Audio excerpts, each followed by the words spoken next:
What's up, everybody? It's your favorite host, Dylan, and Danielle, you're now tuned into the HoodTherapy podcast. where we take you on our journey to finding love, peace, and balance through conversation. Yes, sir. Yes, sir.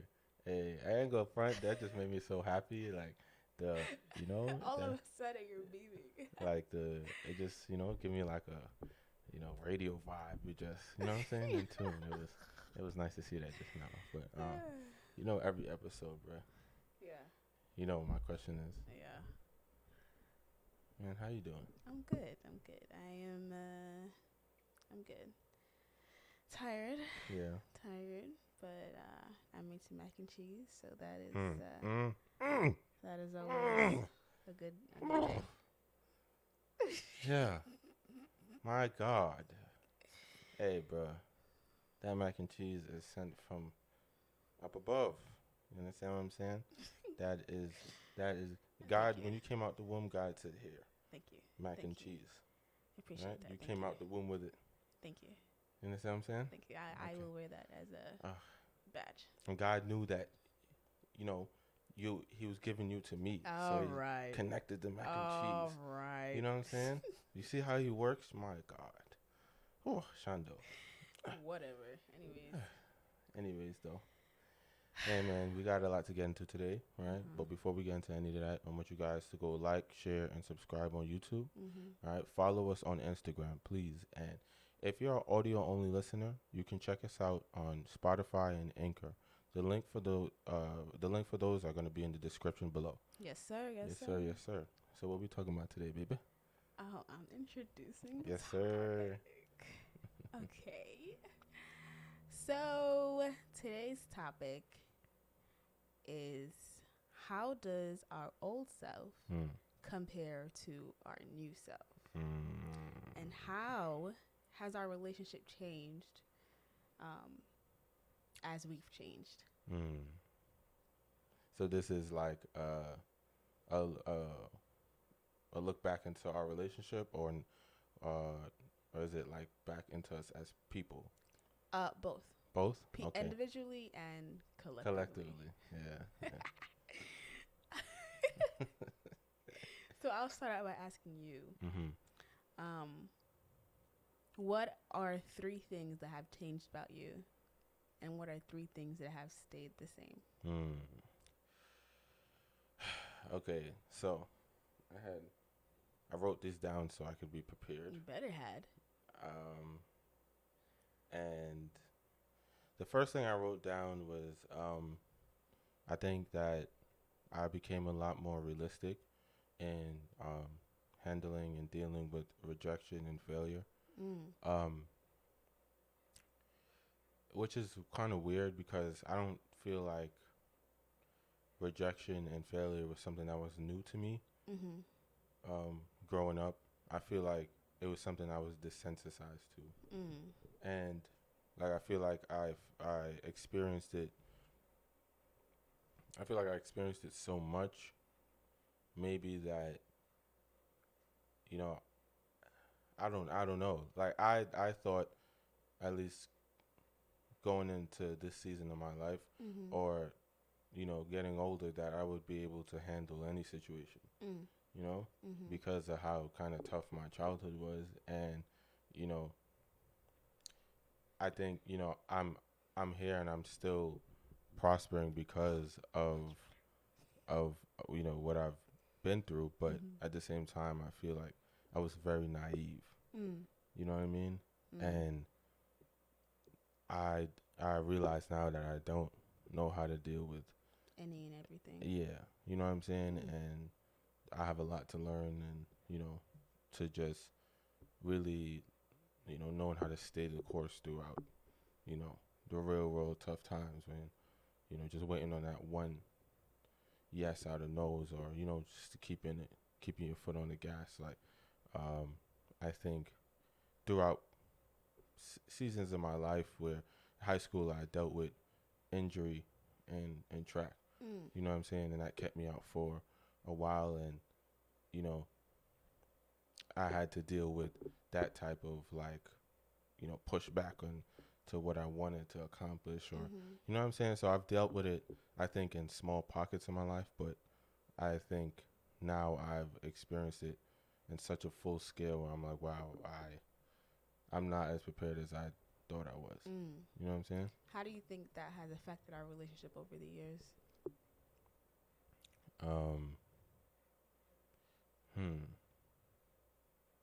That's a good question. I don't really know.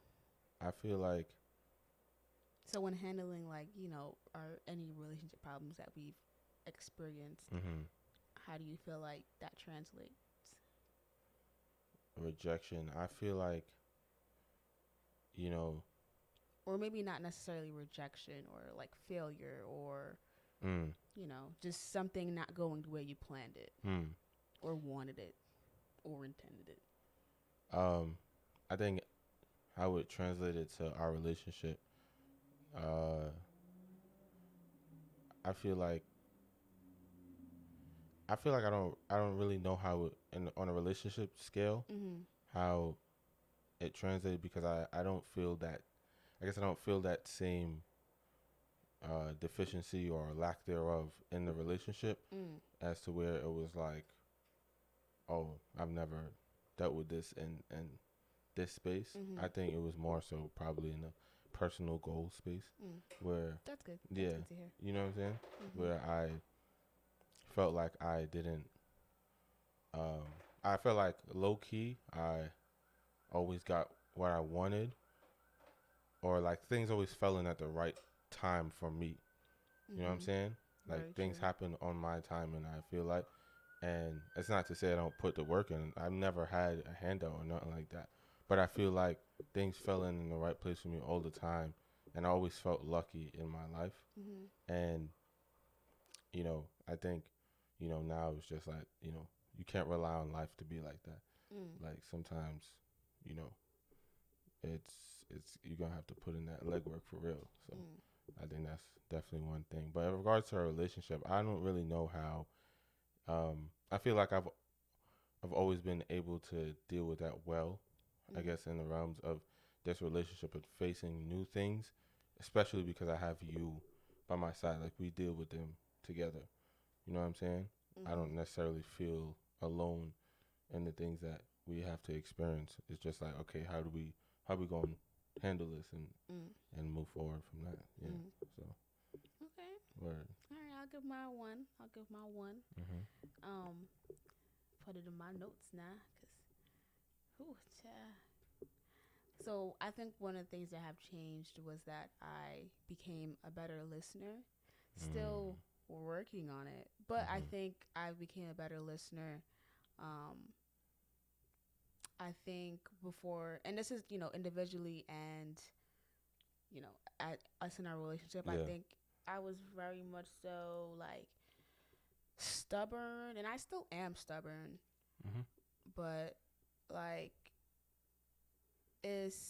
I'm just more willing to converse and give you that time to say what you have to say, even if like I'm not really jacking it.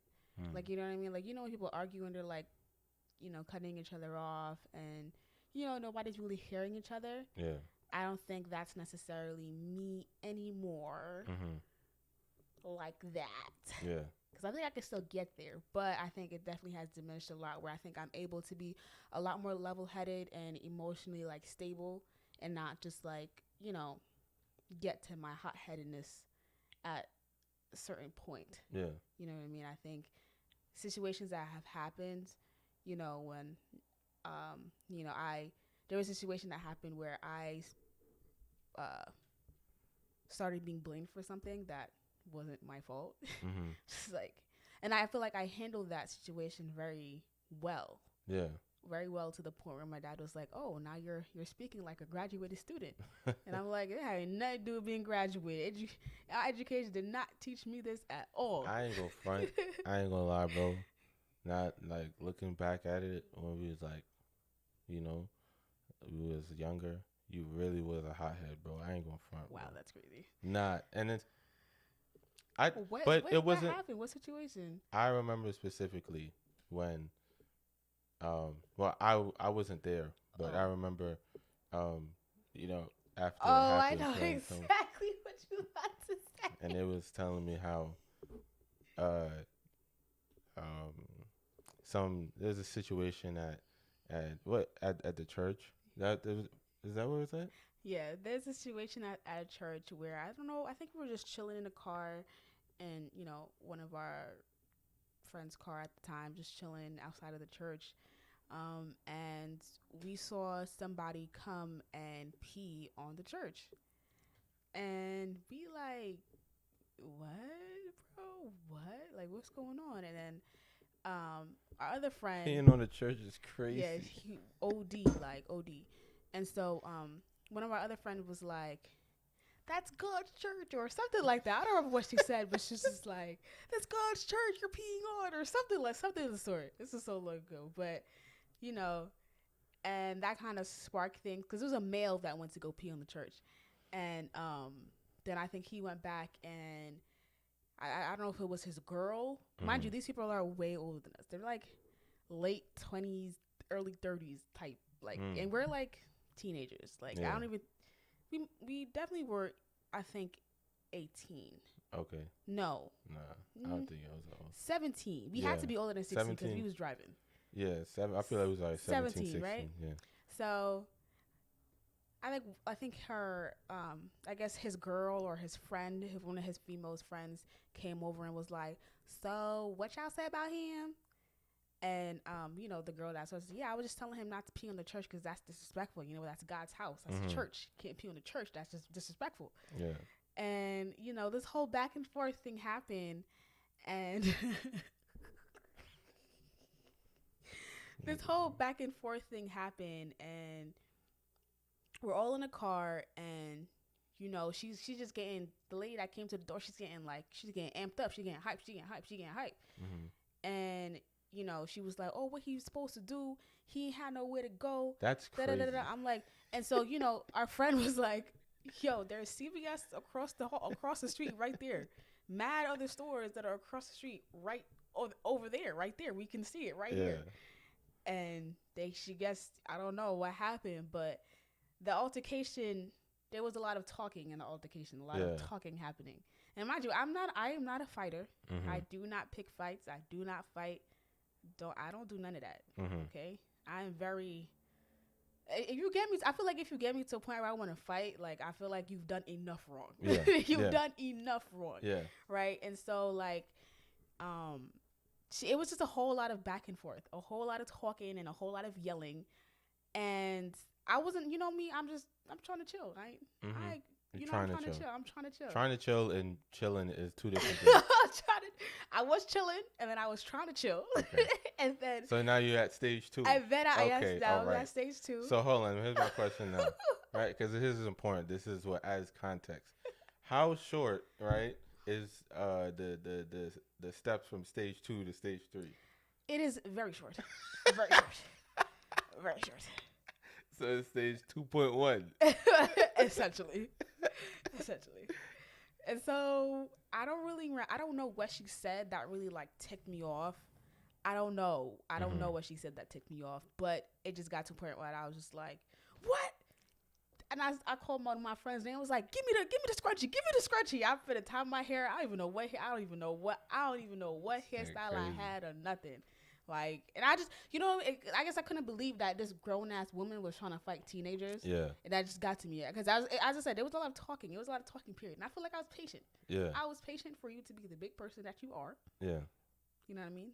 And accept that you're being disrespectful, that your friends are being disrespectful to a church. Yeah. Who the hell pees on a church? Peeing on a church is crazy. I'm not. I totally forgot about that until you brought it up. That's crazy. Because I remember one of my friends said, like, she saw the switch. Like, she saw the switch, and she was like, "Oh nah, she's crazy." I'm like, "Nah, like it takes a while for that switch to turn on, bro." But I feel like I'll be very patient. But you want to get me there, it takes a few things, and that's also one thing that I put on my same list is that I am still a hothead, right? But it depends, right? It's only when you make it seem like I'm a messed up person or I'm like a morally flawed person. That's when you now like flip the switch. The arbitration of one's character. Yeah, that's when you like that's when you trigger the ignorant out of me. Yeah, because I mean, your character is something you work really hard on. Yeah. You know what I'm saying? Is that you put value in the things you work hard to keep? Hell yeah. I mean, shit. I feel like I'm the same way. Is that you put value in the things you work hard to keep? Hell yeah. I mean, shit. I feel like I'm the same way. Is that you put value in the things you work hard to keep? Hell yeah. I mean, shit. I feel like I'm the same way. Is that you put value in the things you work hard to keep? Hell yeah. I mean, shit. I feel like I'm the same way. Is that you put value in the things you work hard to keep? Hell yeah. I mean, shit. I feel like I'm the same way.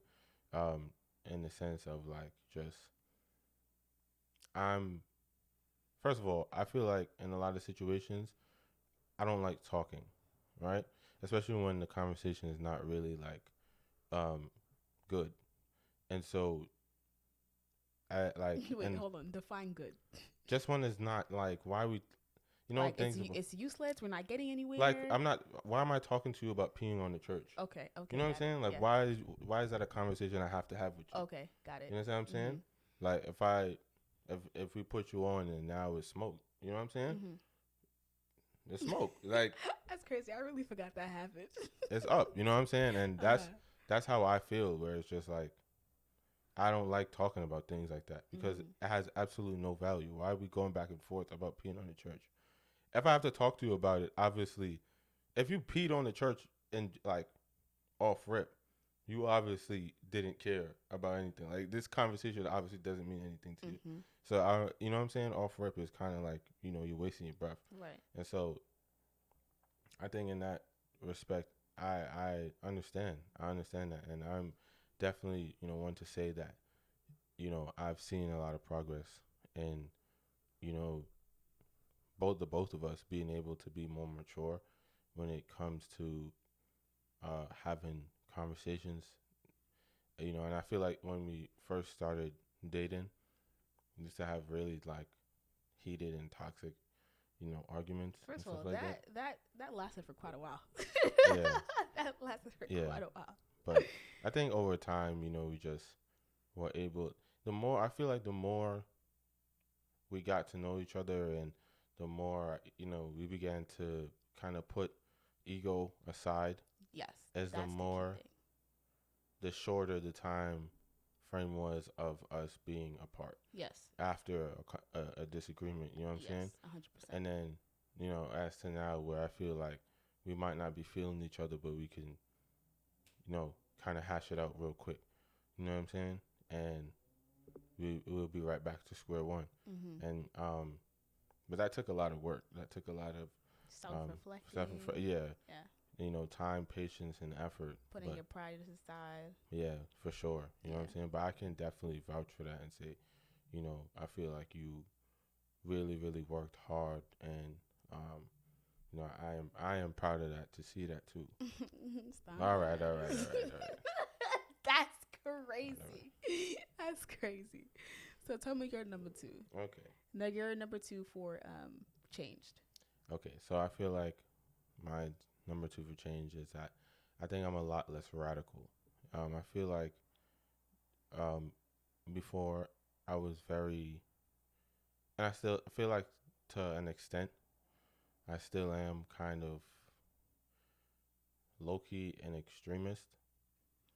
And a lot of times I just be like making jokes and shit. A lot of times I'd be exaggerating as to, you know, how I truly am. And I feel like a lot of people that don't really understand my humor might, you know, misconstrue what I say or how I feel. And but I know at one point in my life, like, the way I look at things is, if I'm in it for real.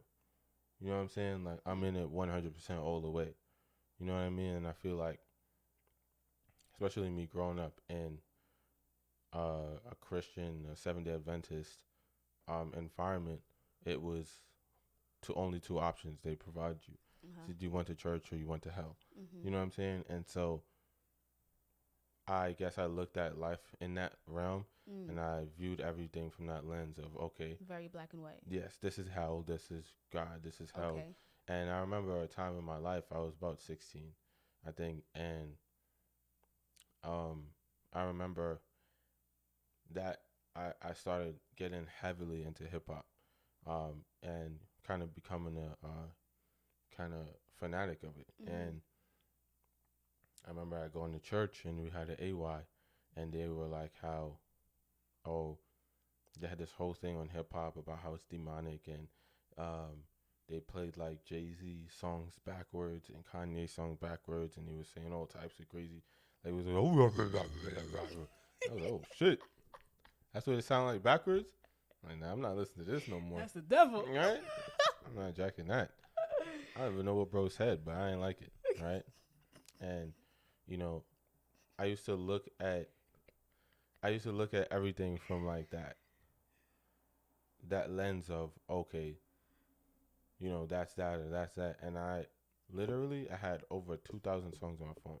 I deleted every single song on my phone. Wow. And I only listened to gospel for a month. This is a story, right? So I did that, right? And I remember I went to school one day, and every day I used to go to school, and my friend Chardon, fucks with you, Chardon, wherever you at, I hope you good, bro. But my friend Chardon, I used to talk to him about J. Cole every day, every single day. And today I ain't talking about J. Cole. So he like, bro, like, you good? I'm like, yeah. He like, become part of your identity. Something is wrong. he like, she's like, you don't got no J. Cole for me today? Like, what's up? I was like, nah, bro, I'm done with that. He was like, what? What you mean? And he was like, I was like, nah, like, you know what I'm saying? Like, I only listen to gospel and shit like that right now. You know what I'm saying? Like, I'm trying to take my religion more seriously. He's like, bro, that's the dumbest thing I ever heard. I was like, damn, like, I didn't even, and I was like, you know, whatever, like, you know what I'm saying? Like, I know what I'm doing, but I listened to, and if anybody can listen to it, it's a song, Fire Squad, and J. Cole says, every time I think about this verse, I forget it, but I'm gonna get the lyrics up right now, and this literally changed my entire perspective on, like, I guess, you know, I felt like because J. Cole wasn't doing, even though he was really influential in the right way, he wasn't doing gospel, so there's no way like he can't go to heaven. And so I can't listen to him. You know what I'm saying? Even though I loved his music, even though it helped me, it wasn't good, I guess. You know what I'm saying? But J. Cole says this. He says, beware of any man that claims, because deep down he claims onto the need for power, but reality he's a coward, ultimately scared to die, and sometimes so am I, right? But when I'm in tune with the Most High, I realize my fear lies in my lack of awareness of the other side. I've never heard any, like, when it spoke to death, right? I never heard anybody kind of dissipate their fear of death because of the fact that they know that there's something after life. And so because this is just a present thing, right? They find comfort in knowing that God is real, because if God is real, that means that his promises are real too. You know what I'm saying? That's something I learned from a J. Cole song. I never learned that from church, and I deleted his song to get closer to God. You know, you see how life works? Like, you know what I'm saying? And so J. Cole out here doing God's work. literally, you know, but I think just in a perspective of, like, you don't know what, like, I feel like I try to label what would be good for me. You know what I'm saying?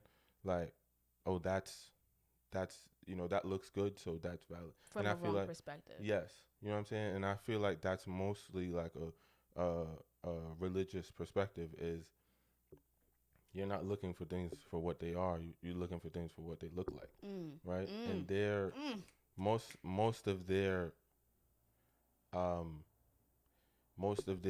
guess faith is an image. It's not really a lifestyle, or they're not listening to content, but they listen to appearance, or you know, what you sound like, or how your tone and stuff like that, but not your words. That's not Mhm. what's important. Mhm. And so now I think I'm more open to everything, Mm.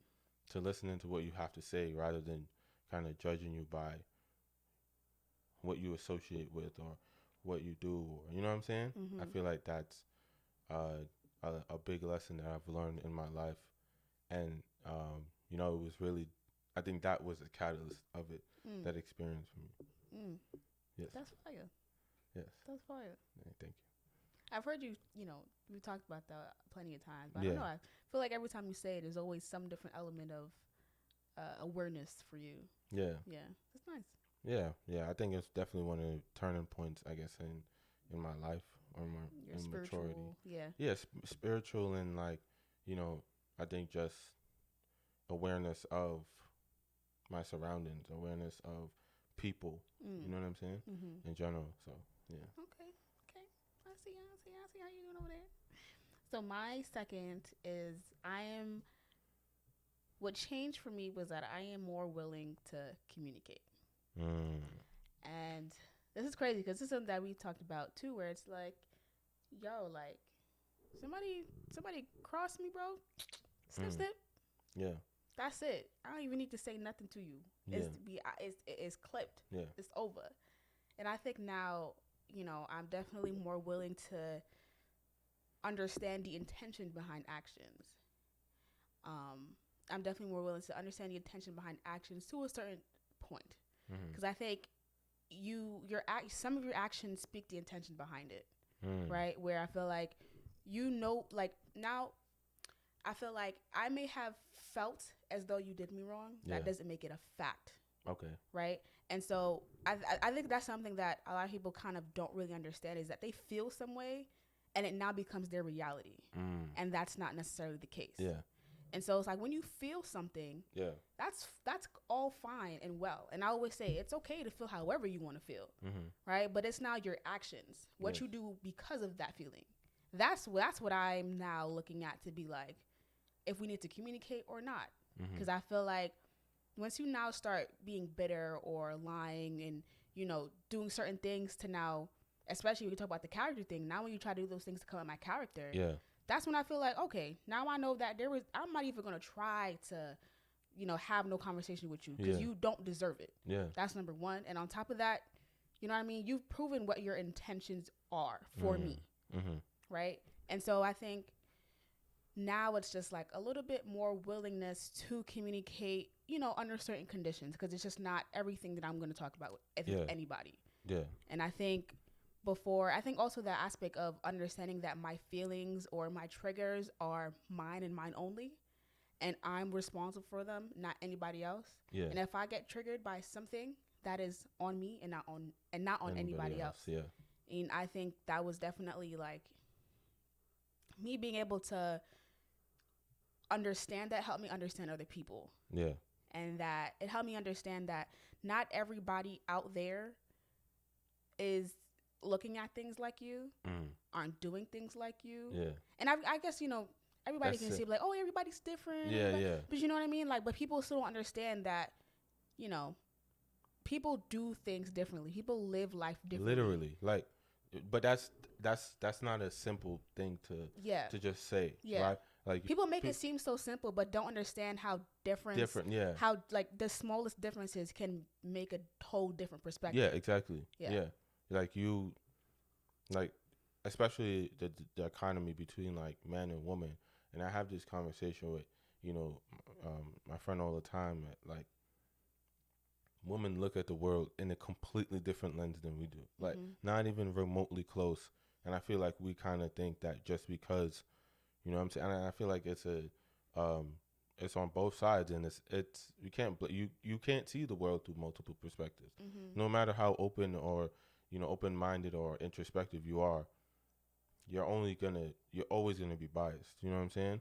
You're always biased. You're always gonna have a glimpse of bias in your perspective, because you can't see unless you lived every single life there is out there. You know what I'm saying? And even in that, I feel like it's still only conducive to your situation, to your life. You have your own singular, kind of path or experience. And so I feel like that's why the need to communicate is always a necessity. You know what I'm saying?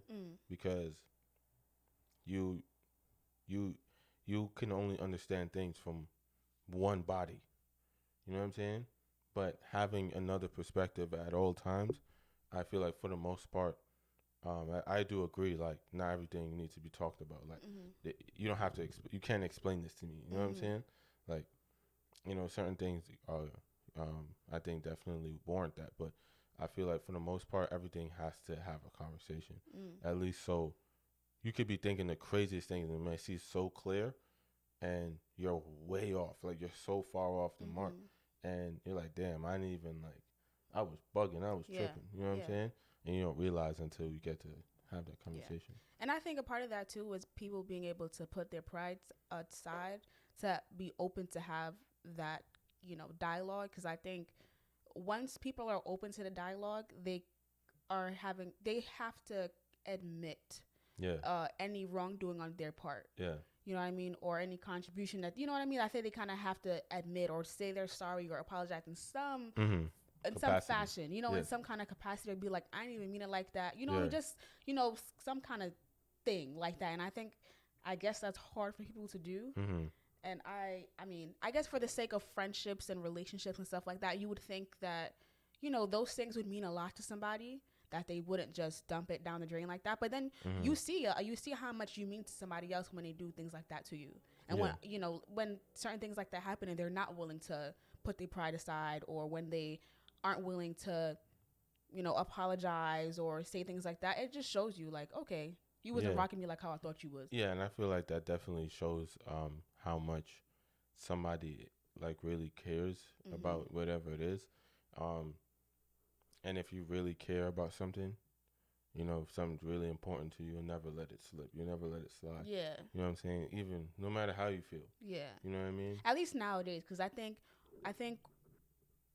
at least for me, like, I can understand you, like, wanting to, like, this is Danielle 1.0. Yeah. Danielle 1.0, where it was like, I would cut people off, and the people that I cut off were people that I didn't like, that I just like in an instant. Yeah. Those are people that I didn't really have much of a connection with. Yeah. Connection, not necessarily a relationship, but more so connection, right? And I think that's why it was so easy, because there wasn't much built off of the relationship. There was no real connection there, compared to actual closer friends and things like that, where if certain things happen, it's like, nah, what you said, come talk to me, what I heard this, you know what I mean? And I find it kind of weird how, but as again, it just shows you how much or who cares about you, or who really, has your best interests when certain things like this happen, and when, you know what I mean? So that's why for me, I kind of like to sit back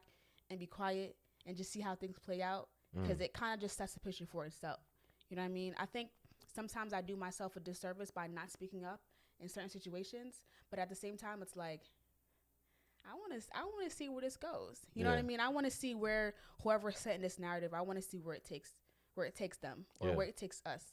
You know what I mean? And I think it always puts me in a position to be better. And I have to appreciate that. I have to appreciate that part. Yeah. So, Facts. yeah. That's good. Yeah. I like that one. Yeah. I like that one. Yeah. And you said 3, right? Yes. So my last one is, I feel like, and a lot of these I feel like have been shockers, low key. Yes. Yeah, and these are things I really did some digging. So I deserve some credit. Oh wow. You know what I'm saying? But Yes, yeah, appreciate it. The muscles popping out. All right. But I think this one was, I've changed from my arrogance. I feel like I was very arrogant, and I think it ties into my very my kind of focused, kind of tunnel driven mentality, my mindset that I had. I feel like in the process, I judged a lot of people for the decisions that they made in their life, or the for where they are in their life, and I definitely find myself comparing myself to others on some like, yo, like how I did this and you didn't. You know what I'm saying? How I'm here and you didn't. Like we come from the same place. You know what I'm saying? And look at where you at. And um, you know, I think, and it's so crazy because, like, I feel like until I was in a place where I think for the first time in my life where I've been kind of stagnant, or I guess I've been sat down and forced to look at like, hey, I feel like I've been forced to look at myself like, bro, this is what you've been doing. You know what I'm saying? Or low key, this is how you are inside, and you just mask it well. You know what I'm saying? And I feel like, especially like, just looking at, a lot of people that I knew growing up, that, my trajectory was so fast in how I did everything. I'm the first to, graduate from college. I'm the first to do a lot of stuff in my family. You know what I'm saying? Like, I feel like a pioneer for a lot of things that I do. And I feel like because of that, I look down on my brothers a lot. You know what I'm saying? And, now that I grow up and I see kind of how unprepared or unequipped I was for life, due to the lack of parenting and the lack of guidance, it's like, oh shit, like you guys were experiencing the same thing. You know what I'm saying? And they just handled it differently. You know what I mean? And I think now I'm able to admire the things that about my brothers that I couldn't do when I was younger. You know what I'm saying? That's deep. Yeah, it's like a kind of weird turnaround. You know what I mean? But so did you feel like, I guess because you're like the third child, third youngest, did you feel like you had a different like upbringing than them because they were much older? That's why you kind of like didn't really see growing up that they are experiencing the same things that you have? Or well, I don't know, because it's not that we had a different upbringing. I feel like we were all kind of raised the same. I mean, we had different circumstances. Like my oldest brother grew up most of his life with my dad. You know what I'm saying? Well into his 20s, he lived with my father. But I only experienced 10 years with my dad. My sister only experienced 5. My older brother only experienced 15. 15. You know what I'm saying? Yeah. So that gives a whole different perspective on life. You know what I'm saying? I'm sure my oldest brother has a lot more memories to hold and experiences and moments than I do. And it definitely, as Kayla does, like it all translates differently. But I feel like for the most part, my mom never switched up, or like I don't think she ever learned from her kids. Like, okay, this was this, or so, you apply something different with the next one. I think she just was like freestyling the whole time. And so I think I didn't understand or really see that we were just survival. Like we were on survival mode all the time. And a lot of I'm not gonna lie, like my brothers weren't good brothers. You know what I'm saying? I'm gonna keep it a stack. And I would be a liar to be like, oh yeah, they were good. I just didn't know. There was a lot of stuff. No matter how kind of snotty nosed or stubborn I was, they just were downright not good. You know what I'm saying? And I think it was the example, as I said, of they had to get it all on their own. They had to get it off the strength. So it's like, nah, you got to figure it out on your own too. You know what I'm saying? And I definitely made sure I didn't do that to my sister. Like, I'm not like, yo, anything you need, I got you. Like, you never have to. Because I hated that shit. I don't like struggling. Right. Especially knowing that you can help. You know what I'm saying? You're there to help and nobody's trying to help. Like, everybody's not, I don't feel like it's out of circumstance, but I feel like it's out of selfishness, out of pride, out of, whatever the hell it may be as to why you don't feel like that's, valid. And I feel like, a lot of men have that pride as to like, we don't need no help. Da da da da da. Nah, I'm not. That I guess that missed me. It missed me with that one, and so I feel like, I'm not. It's not all the way because I feel like I look down on them and stuff. Like it was a lot contributed. I feel like they weren't good brothers, and they weren't good examples. But now that I'm older and I'm looking back at kids, I have a kid of my own. Me raising a kid, or putting a kid in that environment, having to have them figure out life, it can go any which way. You know what I'm saying? Yeah. It's a wild card. Yeah. You know what I'm saying? And the fact that we even here alive, and all my brothers have good head on their shoulders, good dudes. You know what I'm saying? And they making live that makes me like, wow, this is legendary, because we could have all been in the streets. Yeah. You know what I'm saying? Very easily. You feel me? But we all were, not even just average, but I feel like we're all very unique and, very talented and good people. So it was just like, wow, like, God really had his hands on this type shit. You know what I'm saying? I don't know what that's about, though, because I didn't grow up really that well with my siblings either. My sister hated me. Like, and then all of a sudden, like, well, not all of a sudden. No, all of a sudden, it was all of a sudden, especially with my sister, it was all of a sudden, like, we all cool, we all grown up, cool, good vibes. Siblings can all come around, hang out, and it's all a good time, and it's no malice, no nothing. It's all good vibes. I don't know what that's about. Yeah, I think it's definitely like just time, maturity. You know what I'm saying? Yeah. And a lot of the things that you thought was reality, as I said before, you grow up and like, yo, like what? You know what I'm saying? You start to see every sibling was struggling too. Yeah, not just you. Yeah. You know what I'm saying? I feel like you get to, but that doesn't negate the aspect of, you know what I'm saying?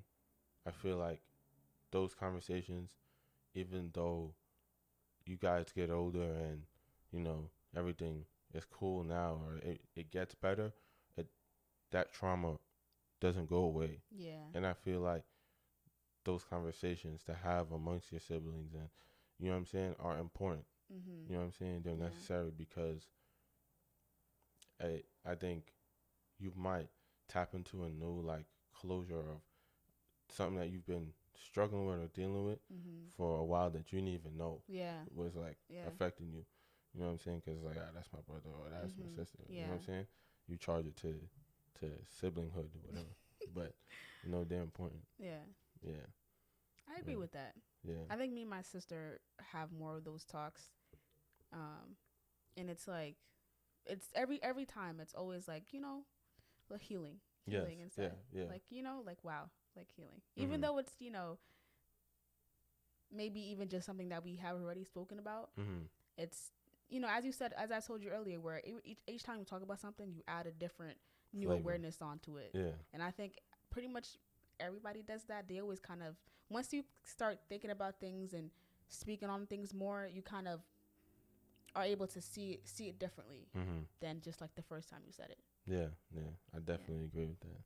Okay, so my last one is, I'm better at admitting when I'm wrong. Yes, I am. I will give myself a pat on the back for that. Wow. Yes, I will. I am definitely better. Can you say it one more time? I am better at admitting when I'm wrong. Wrong. What are you doing? I'm just trying to, figure out the definition of wrong. What? It doesn't mean right, right? Yes. Oh.